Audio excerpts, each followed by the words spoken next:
Hello everyone, Jack Sensei here with a brand new video, and today we are going to talk about the first couple of days as an English teacher here in Japan. This video is for people who are curious about what's going to happen once you finally arrive here, things to do about paperwork and all that stuff, placement, getting an apartment, getting all your stuff ready so that you can finally start teaching English here in Japan.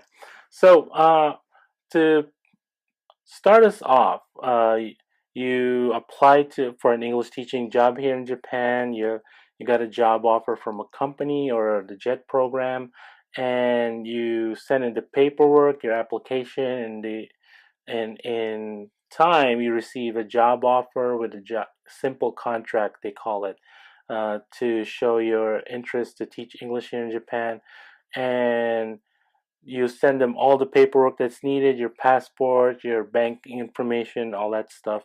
And after that 2 to 3 month process, you receive your passport back with all the information uh, about when to get here to Japan. And what the reason you're getting that information when to get here in Japan is so that they can give you a basic orientation. So we are going to talk about that more about that in a second. But really, after you receive your paperwork and you receive your visa or your work visa, you still have a little bit of time left. You have maybe a month or two before that specific set arrival date here in Japan. And once you do all the things that you need to do to quit your job, save your money, sell all your stuff that you don't need, pack, say goodbye to your friends, all that stuff, so that you can officially go here to Japan. You have some time for all those things. It's not like they give you a week or two. It's generally about a month and a half for you to take care of all that things that you need to take care of, so that way no stone is left unturned when you finally arrive here, and it's not a big complicated matter that you have to get in touch with family or friends.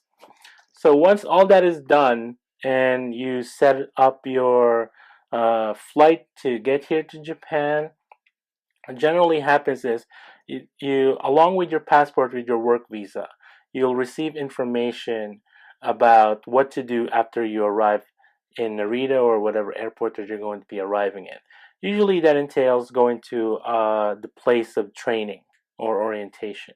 So you might go to a hotel, you might go to some sort of facility that they will use, that will double as a training facility and a sleeping facility of sorts. So once you arrive there, you introduce yourself to the company, given the rest of your paperwork, you'll fill it out, and this is right immediately right after you arrive, by the way. So either supervisor will pick you up from the airport, or you'll go to the training facility, and then you give them more of your information and all that stuff.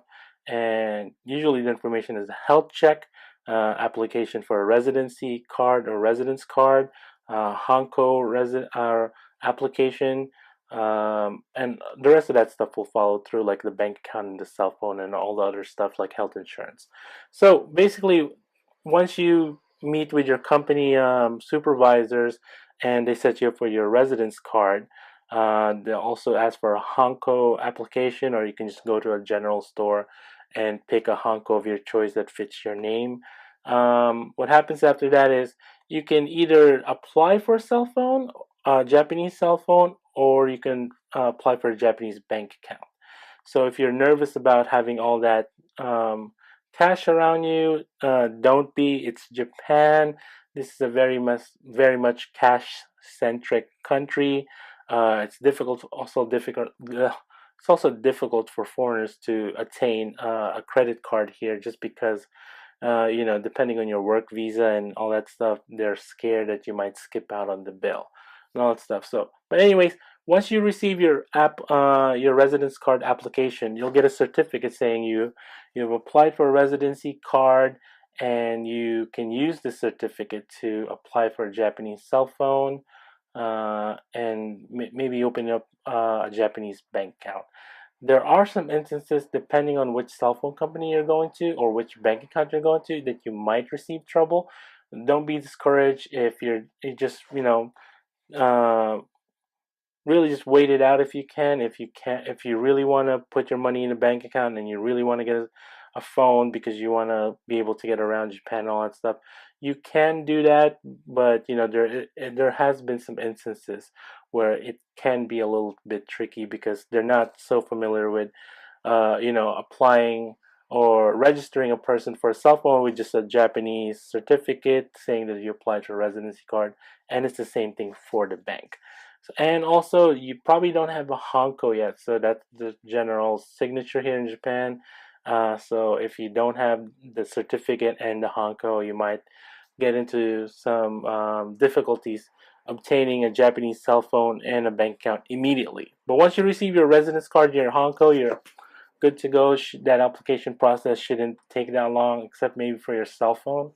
I don't know why it takes them so long to set up a cell phone here in Japan. So that's generally your first half day.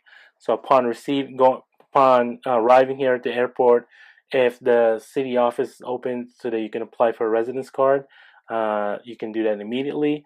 But if not, that'll be your general first official day after you wake up, after you get rid of the jet lag. This process is generally broken down into two groups, an A group or a B group, or group 1 or group 2. So group 1 will arrive at a specific date so that way they can uh, have some time in to relax, get rid of jet lag, set up their residence card application, all that stuff. That group will probably arrive only a day or two earlier. Group 2 or group B, whichever you want to use, generally they're going to arrive a day later than the initial entry group, and the reason for that is that way they're not all bunched in, and you don't spend a really long time at the city office applying for your residence card, your Hanko, and all that stuff. Basically, it just gives the company some time to set up their paperwork to complete your paperwork, really, so that you're all good to go after that. So that's what generally happens in the first day or two, is that you get rid of jet lag. You start the initial process for your government paperwork or your government identification. So, once all that is done, you'll get a specific date as well for the beginning of your training or the beginning of your orientation. And the first day is really just the company introducing themselves to you. You're introducing yourself to the company. This is good practice to uh, maybe some time killer for the company because they have to be there for like 7 or 8 hours. And what generally happens is you'll get a really long introduction. They'll teach you how to introduce yourself to Japan in Japanese, not to Japanese. They'll teach you how to introduce yourself in Japanese, basic introduction. Hello, how are you? Nice to meet you, all that stuff. So that's generally the first hour or two. And right after that, the supervisors and the company employees will leave to set up their next trainings thing that they have to do. And if in some instances the company will bring a current or former teacher to talk with the new hires, and the new hires will have the chance to do a Q&A, ask questions, talk about the current teacher or former teacher can talk about what teaching in Japan is like, living in Japan is like, things that they experience that they like, all that stuff. It's basically just tell me what it's like, no holds barred. So some supervisors may or may not be there. Chances are they're not because they have to set up the next training part uh, of the orientation and all that stuff. So they just leave, set all that up, and once all that is set up, they come back. So that general Q&A will generally take about 20-30 minutes, depending on how many questions there are and stuff. But really, that's just the first half of your training and orientation. So, introduction, Q&A. So the latter half of the first day of your training would generally just include, if I do remember it correctly, so the company will do a demo lesson so you can get familiar about how to teach English here in Japan. So they'll have a foreign teacher and a Japanese person imitate the whole process and all that stuff. So that way, when you have your first day, you have some sort of knowledge of what it's like, how that process works. And so do a demo lesson saying like, okay, what did this foreigner do wrong? What did this Japanese teacher do wrong? What did you notice? What could be improved and all that stuff? That's generally what happens after that. So upon all that craziness is over, the last part would be things to do in Japan, things not to do, how to represent yourself, how to represent your company. Basically, it's just basically telling you this is the part where the orientation comes in, and how to be a good employee, how to be a good foreigner. That's how they end the first day, so that way, you know, uh, you can really bash you in. It's like, don't be a stupid drunk, don't be a loud foreigner, don't be an obnoxious one as well. So that's what generally happens during the first day. So now we're going to talk about the second day, the second day, the second day. So the second day is very important because the second day is generally when you receive placement about where you're going to be teaching here in Japan. So what's going to happen is they're going to call your name, maybe they'll have you in a private room in a meeting and telling you, hey, so and so, you're going to this prefecture, you're going to be teaching in this city. You're going to have one school, you're going to have three schools, you're going to have five schools, depending on your city. But that is what generally happens. They'll let you know which prefecture, which city, how many schools you're going to be teaching. After that, they'll tell you to wait because they have to tell all the people where they're going to be placed. And then what's going to happen is a supervisor is going to find you, the supervisor of that prefecture or the supervisor of the city. So you have two, prefecture and city. Prefecture is going to gather you all up, saying introduce himself to you or herself to you, and they're going to give you more information. So about your school, how big it is, how big the city is, how to get to that prefecture, to that city from your training location. So that's important because you're officially that much closer about starting to your English teaching here in Japan. Upon receiving your placement, upon meeting your supervisor about where you're being placed, how to get to that location. Like I said earlier, they're going to gather you all up. All the people that are teaching in that prefecture, all the people that are teaching in that city. So that way you have some friends. So you know who's going to be, going with you in that prefecture, who's going to be going with you in that city. In some instances, it's just one or two people. In others, maybe they got a new contract for a new city and it's like 5 or 6 people. So you have 5 or 6 new friends that you can hang out with and all that stuff. And, you could do all the stuff that's related to, venting out, I guess. So about what it's like teaching English here in Japan. So that's generally what happens during the second day. You receive your placement, you meet all the people that are working in your city, and then you have a meeting with your supervisor. You get a lunch break on your second day, obviously. Again, it is still a 6-7 hour, if not longer, workday because I'll explain in a second. After you receive your placement, you're going to be immediately pressured to find an apartment really fast. Like, okay, we're going to a real estate agent. They know where you're being placed. They know where your schools are, so they're going to find you an apartment immediately. Do not rush this process. This is absolutely important. You do not have to start your life in that prefecture or city immediately. You're not going to be moving there. School does not start. You'll have some time, basically. So during your orientation time, you have about a week or two, if not longer, to set up all your stuff.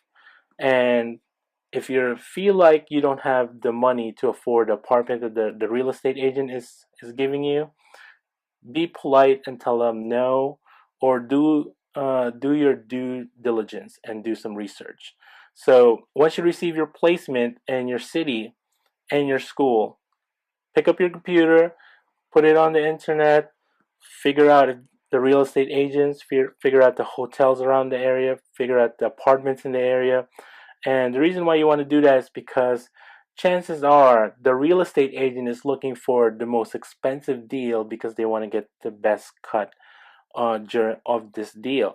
And generally, there are cheaper options out there. Of course, it can be some hurdles and all that stuff, but if you're just a regular ALT not working for the JET program, Leo Palaces are great, but there are also great options because Leo Palaces will list all the apartments available in that area, in that prefecture. And while the company will say, no, no, no, you need to be this close to the school, tell them no. Tell them, it's only a little bit farther away, but it's cheaper and it's on my price, and I want to get it. This is what I want. It's not about being so close to the school. So if I had to give you guys one advice for the second day, or generally just a general advice for all the teachers out there being rushed about getting an apartment, don't do it. Do your research. You can do it online. Leo Palace will list all the apartments available in that prefecture or state, or you can just go to look to another real estate agent that can probably get you a better deal. So, you appreciate the gesture. The company is helping you out to find an apartment, but at the same time, you want to get an affordable place. You want to get a place that you really like, as opposed to being given a place and like, all right, this is where you're going to live, and you end up living in a stink house or something like that. So do your homework, find a better apartment because you deserve it. You're going to be working here for at least a year or longer, so at least you want to like your apartment, right? So that's what generally happens during the second day of your training or second day of orientation here in Japan. So we're going to move into the third day here in Japan. So the third day is really just congratulations, more demo lessons. Congratulations, you have an apartment or not. So congratulations, training is about to be over. We're just going to do more demo lessons. Do you have any more questions? Do you really just waiting for all the rest of your paperwork to arrive? So maybe it's your hanko. So the hanko is very important because it's your signature. So you're going to need it to open up your bank account and to get a cell phone. So all that stuff. So you'll receive more paperwork from the company about when you should be meeting with your Board of Education and along with your new hire group from that prefecture or city. So the third day is really just goodbye, thank you, and good luck. And what's going to happen is the company will help you try to get to your prefecture or state. So you'll be leaving around noon. For my company, it was around 1:30, 2 o'clock. They gave us like a free lunch for the last day, and really just they gave us directions. They gave us train directions, and they also helped out with the kuroneko, or the courier service for our luggage, which was really, really great. So maybe that's something I should mention earlier. So what's really great about Japan is they have a great courier service called Kuroneko, or Black Cat Yamato. And what they can do is they can actually hold your luggage for a certain amount of time and deliver it at a certain date. So if you have just regular luggage that you're not going to use, maybe it has your winter clothes on it or something like that, and you don't want to carry it all around with you, have them hold it for you, and then once you receive your placement, you can just, if you have your apartment already, just have it delivered to your apartment at that certain time, so you're not carrying it all the time. So really, that's a great, thing that the company did for us, or did for me as well. So make sure to do that before you move into your um, new place, and you don't want to carry around all your luggage and all that stuff. So we're going to move on to your fourth day. So your fourth day is really, if you move once you've found an apartment, you got a move-in date. You really just go there. The company gives you about a week or two, or maybe 5 or 6 days to settle in to your new location.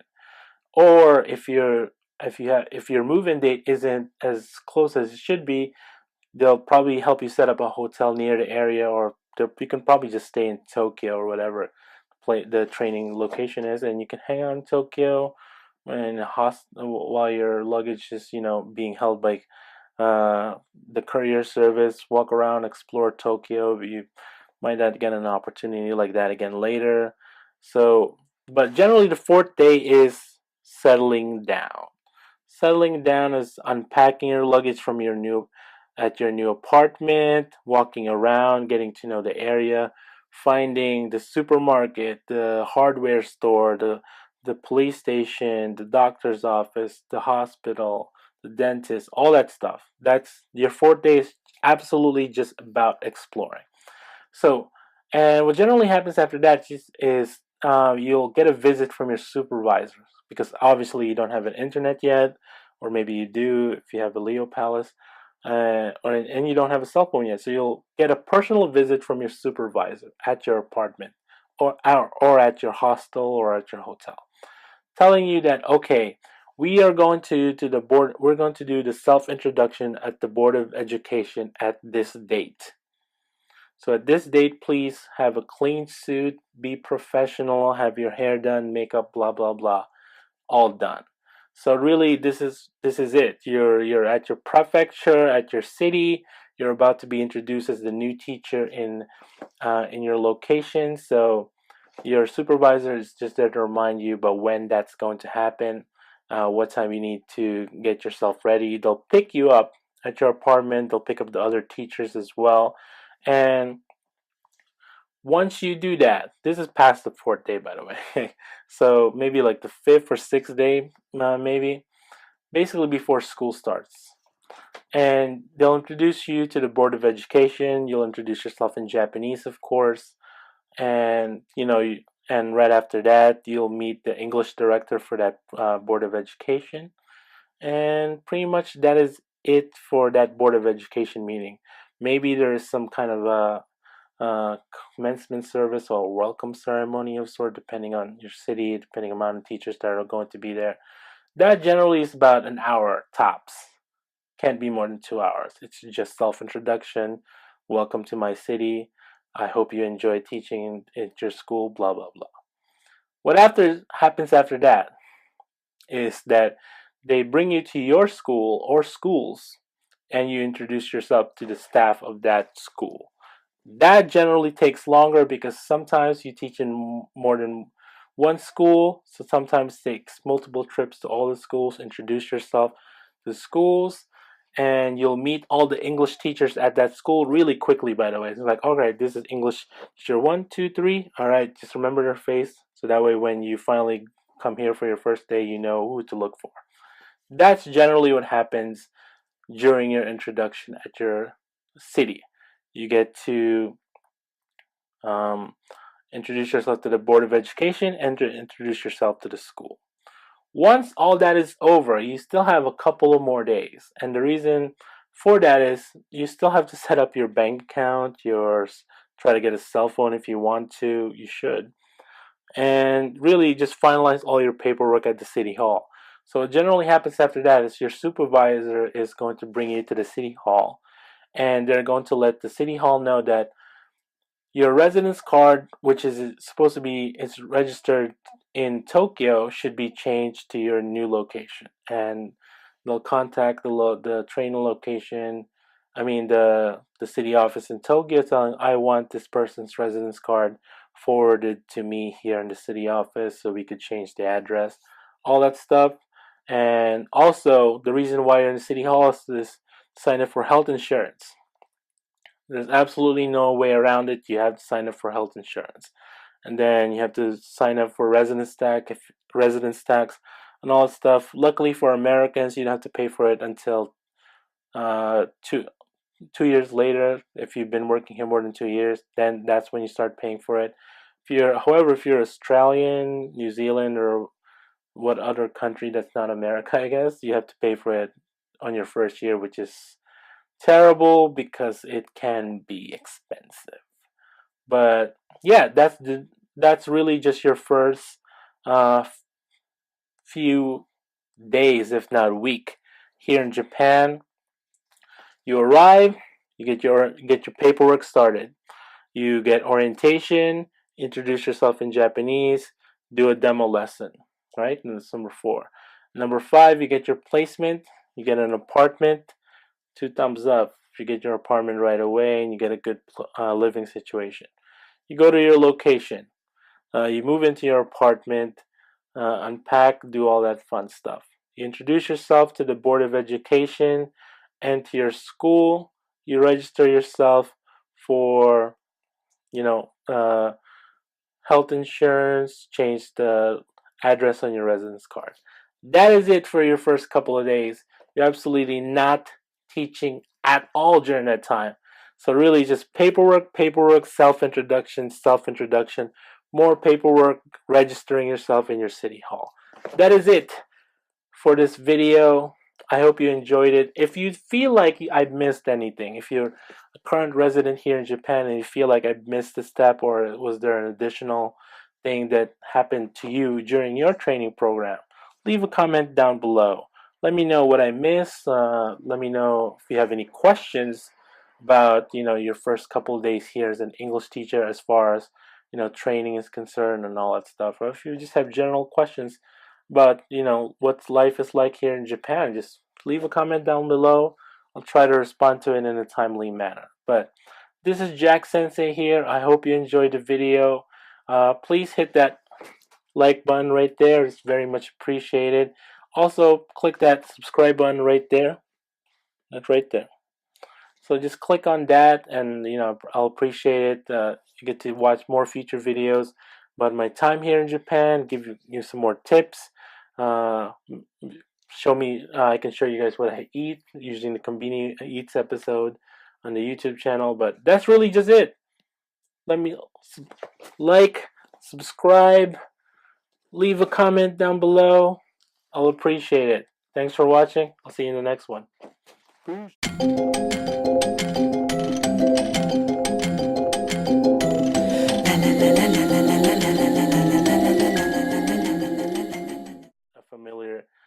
Some familiarity, blah blah, familiarity.